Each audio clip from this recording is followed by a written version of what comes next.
नमस्कार, आप देख रहे हैं खबरी चौक। सरकारी स्कूलों को बंद किया जाना है क्योंकि सरकार का खर्च बढ़ रहा है। शिक्षकों को वेतन जो देना पड़ रहा है एवं विद्यालय संचालन हेतु अन्य मद में भी तो कई खर्च हो रहे हैं। तो सरकार ने रास्ता निकाला, कुछ स्कूलों को क्यों न बंद कर दिया जाए, वहां के शिक्षकों को उन स्कूलों में भेजा जाए जहां शिक्षकों का अभाव है अथवा पद रिक्त है। ऐसे में सरकार ने दो कार्य किया। एक तो रिक्त पदों की पूर्ति कर ली, ऊपर से जो भर्ती सरकार को करनी थी लगभग 50,000 के आसपास शिक्षकों की, उससे भी वह बच गई। सरकार ने खाली सरकारी खजाने के ऊपर आने वाले भार को कम कर लिया। लेकिन सरकार को राजस्व भी तो बढ़ाना है, तो सरकार ने फैसला किया शराब दुकान खोले जाएंगे जिससे कि राजस्व में बढ़ोतरी हो सके।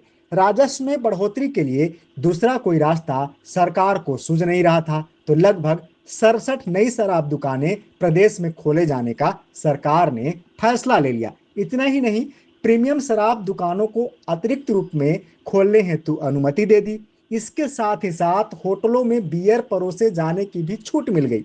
देखिए, सरकार का पूरा ध्यान है सरकारी खजाने पर कि कैसे उसकी सेहत को ठीक रखा जाए। तो आपका स्वागत है अंबिकापुर के गांधी चौक पर, जहां पर बगल में है अंबिकापुर विधायक का बंगला और उसके बगल में है प्रीमियम शराब दुकान। अगर कभी रुपया पैसा घट जाए और पीने की ज्यादा इच्छा हो रही है तो एक वोटर होने के नाते विधायक जी का द्वार आप खटखटा सकते हैं। केवल चुनाव के समय ही थोड़े ही विधायक जी आपको पिलाएंगे, ऐसे भी कभी कभार पीने के शौकीन लोगों को विधायक जी पिला सकते हैं। इसीलिए शायद बगल में उन्होंने प्रीमियम शराब की दुकान खोल ली है। आप जरा गौर कीजिए, गंगापुर का वह शराब दुकान जिसे हटाने की मांग आज की नहीं है, कम से कम 10-12 साल होने को है।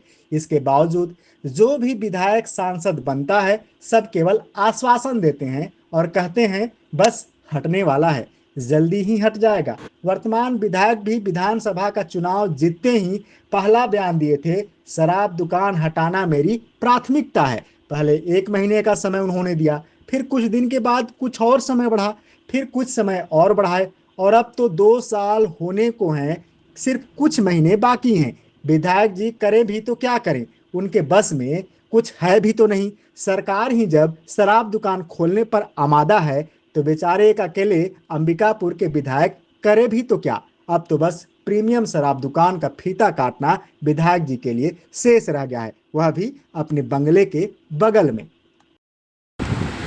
सर, अभी शराब दुकान हटाने की बात हुई थी, वो कब तक हटेगी?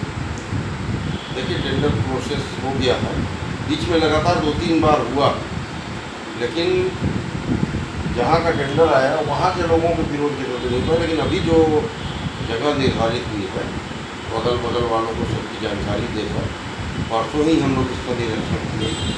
मेरे को लग रहा है 1.5 महीने के अंदर नया बस स्टैंड के बगल में ही। सबसे बड़ा शर्म तो अंबिकापुर वासियों के लिए यह है कि यह शराब दुकान जहां पर खुला है वहां अंबिकापुर नगर पालिक निगम का स्वच्छता हेतु प्रशिक्षण केंद्र है, जिसे स्वच्छता दीक्षा केंद्र के नाम से भी जाना जाता है, जहां काफी संख्या में अलग अलग राज्यों एवं देशों के लोग आ चुके हैं और अंबिकापुर के स्वच्छता मॉडल की जानकारी ले चुके हैं। इसके ठीक नीचे इसी कॉम्प्लेक्स में पिछली सरकार द्वारा सी मार्ट खोला गया था, जहां स्थानीय उत्पादों को बिक्री हेतु महिला स्वयं सहायता समूहों के माध्यम से रखा गया था और महिलाओं के आय को बढ़ाने की दिशा में एक प्रयास किया गया था, जहां पर प्रदेश के अलग अलग जिले में स्थानीय स्तरों पर महिलाओं एवं अन्य समूहों के द्वारा तैयार किए जाने वाले उत्पादों को रखा जाता था, जिससे महिलाएं आर्थिक रूप से सशक्त होने की दिशा में कार्यरत थीं। किंतु इसका ज्यादा लाभ वर्तमान सरकार को मिलता हुआ नहीं दिखा।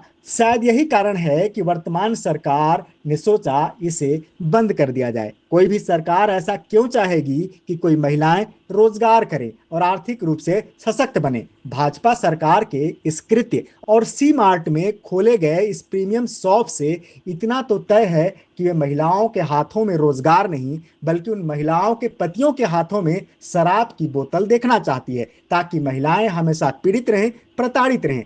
कम से कम सरकार को यदि प्रीमियम शॉप खोलना ही था तो महिलाओं के रोजगार को छीनना जरूरी था क्या? ठीक उसके 100 मीटर से भी कम दूरी पर माँ दुर्गा का मंदिर है, उसके आगे गायत्री मंदिर है सहित कई ऐसे संस्थान हैं जिसे लेकर लोगों में सरकार के इस निर्णय से नाराजगी तो है, लेकिन जिस सरकार के लिए शिक्षा और रोजगार से ज्यादा जरूरी है प्राथमिकता में शराब का धंधा करना, उसे कोई क्या कहेगा और क्या बोलेगा।